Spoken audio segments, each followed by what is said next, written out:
Module 3, Getting Support for Your Work. In this module, we will discuss the 4 ways to attract more people to contribute to your organization: aligning values, tapping into multiple motivations, investing in relationships, and asking for feedback. People choose to contribute to a project because it aligns with their values. This is true if you are asking them to contribute their time, their skills, or their money. This is why it is important to spend time writing your mission and vision statement for your organization, because they are typically the first introduction new people will have to your work. You want people to be able to see contributing to your organization as a way for them to live their values and help create a better future. You want them to feel inspired to be part of something bigger than themselves and join a community of changemakers. If someone's values are not aligned with your organization, it will be difficult to encourage them to contribute. It is recommended that you spend time trying to determine if there is a value alignment with potential staff, volunteers, and funders. When values align, long-term partnership is possible. When values do not align, it is better to search for other people to engage in your work.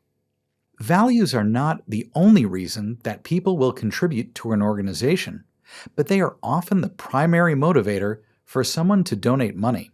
Volunteers may have some additional motivations. Sometimes, volunteers are motivated to contribute for social reasons. For example, a volunteer at your organization might find it easy to recruit their friend to volunteer as well because they like spending time together. They may also be motivated to contribute because they want to learn, gain experience, or acquire a new skill set. For example, if you are teaching gardening to children, an adult might want to volunteer because they also want to learn new gardening techniques. Finally, volunteers might want to join an organization to access new contacts and networks. Often, board members join an NGO or company because they want to expand their professional network. It is important to understand what motivates your volunteers, because this will help keep them engaged. People are not always motivated to volunteer in the same ways they are motivated at work, so you need to spend time getting to know each of your volunteers, not just their resumes. A strong volunteer program will include a variety of different opportunities to make sure it is tapping into multiple volunteer motivations. Volunteers, as well as staff, are more likely to stay at an organization if it provides opportunities for leadership development. Make sure to clearly outline for people the paths that they can take to move up in leadership and take on more responsibility.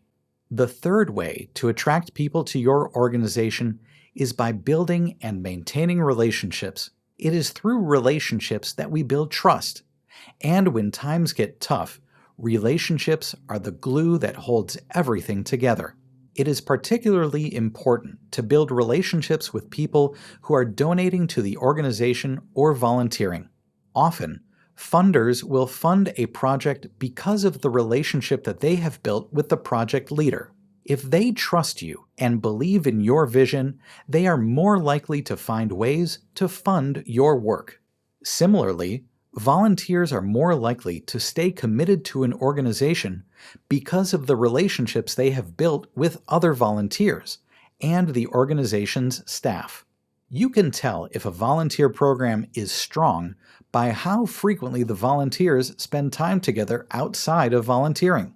You can encourage this by hosting fun events like birthday celebrations or group dinners. These events can also be a way to encourage current donors and volunteers to invite their friends to participate and learn about your organization. The best recruitment is done by people who already believe in your mission and contribute to your organization. The last way to attract people to your organization is by asking your current volunteers and donors for feedback. As leaders, you are not expected to have all of the answers, but you are expected to ask good questions and listen. A best practice in retaining volunteers is conducting a stay interview with them. During the interview, you can ask questions like, what do you look forward to when you come to volunteer each day? What would make your position more satisfying? What talents do you have that are not being used in your current role? And what might tempt you to leave? These questions can help you learn what is working well and where you can improve the volunteer experience. It also helps you support a volunteer to make changes to their position in order to be motivated to stay. You can have similar conversations with your donors. You can ask questions like, what values draw you to support our organization? How can we best communicate with you so you feel informed and engaged?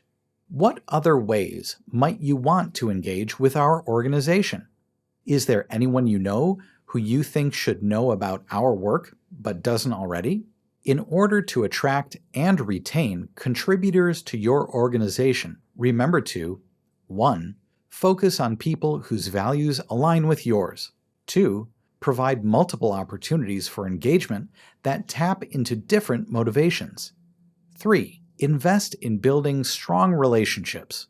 And 4. Ask for feedback.